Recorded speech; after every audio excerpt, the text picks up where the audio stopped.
Alright, welcome back to Moneytane.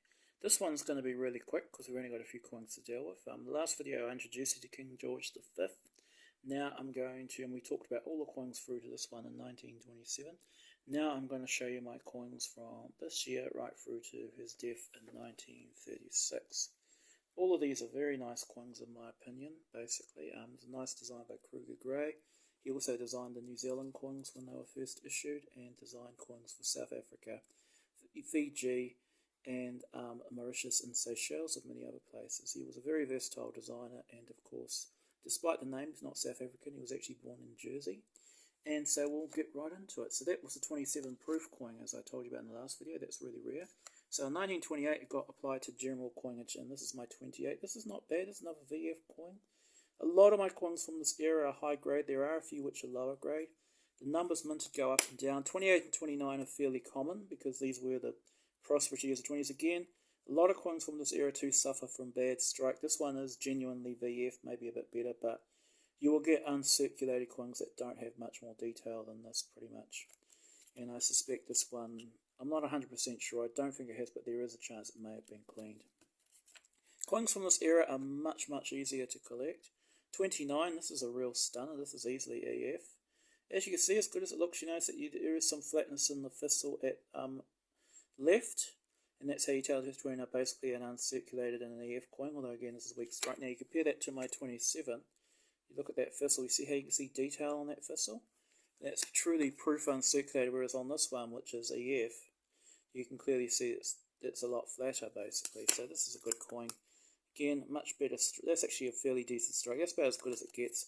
Then we get to 1930, and 1930 is interesting because it's first year of depression, but 1930 is the rarest British half crown after 1905, of course excluding the 1952, and they only minted 850,000 of them.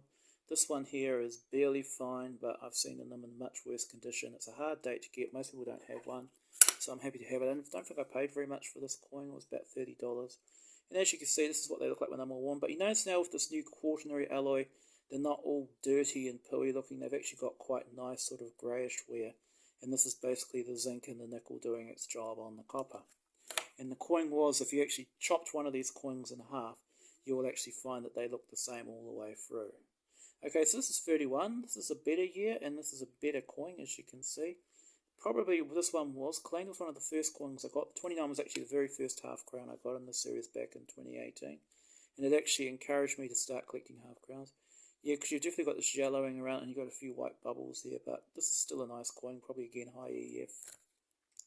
32, another stunner, and this is actually quite a scarce year too, 1932, so I'm glad to have it. Again, you can just tell by looking at the thistle it's not uncirculated, and there is a bit more flattening on the design, so it's probably more in the sort of very high VF rather than EF range. Again, decent strike and not cleaned. Okay, 33 was a bit more scarce. This is another very average coin. I've got a few average coins here. See again, this is a bit flatter, that's sort of high fine. Yep, yeah, high fine. Oh no, it says it's just fine. Maybe I was grading a bit harsh that day, but yeah, there's still enough there. The average half crown from the series is about that condition. Yeah. 34, now this was a truly scarce year, and this is a badly cleaned example. It looks good, but it's only fine, basically. You see there's a bit of flatness here, and the luster is not genuine. So there you are, still a decent coin, yep, close to VF, yep. 35, now this is actually a coin I bought last year. This is actually another very nice coin, basically. This one is virtually uncirculated. It's almost as good as my 27. Notice how the thistle's got quite a lot of detail there, like the 27, but it's not toned and dirty like my 27. This is what they generally look like. That's probably the best of all my Kruger Grey Georges, except for, of course, the proof. And you can see that's very clean, that's very sharp, that's a good coin, I think a lot of people would agree, yeah. And then 36, the last year, of course, we know George died right at the beginning of 36. There were patterns done for Edward the 8th, but they didn't issue any official half crowns with his name on them. And then we moved 37 as, of course, King George the 6th. And on the back again, this one's probably cleaned. Again, it's barely fine. You know, well, it's better than fine, but still. Not bad way to end the reign. And just as a preview, we're going to jump ahead to George the 7th. George the 6th, George the 7th. Oh, he'll be ruling eventually. I mean, he's what, 11 years old now? You know, King George the 7th. But anyway, What you see is 37. This is another proof. Sorry, I love buying stray proof coins. This is from a 1937 proof set.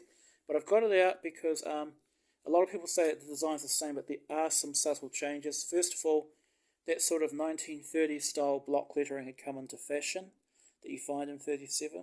Because as you know, I mean, the copper got, all the coins got a massive makeover in 37. It was Kruger Grey green. The shield always looks the same, but notice the hook holding the shield is not there on the earlier coin.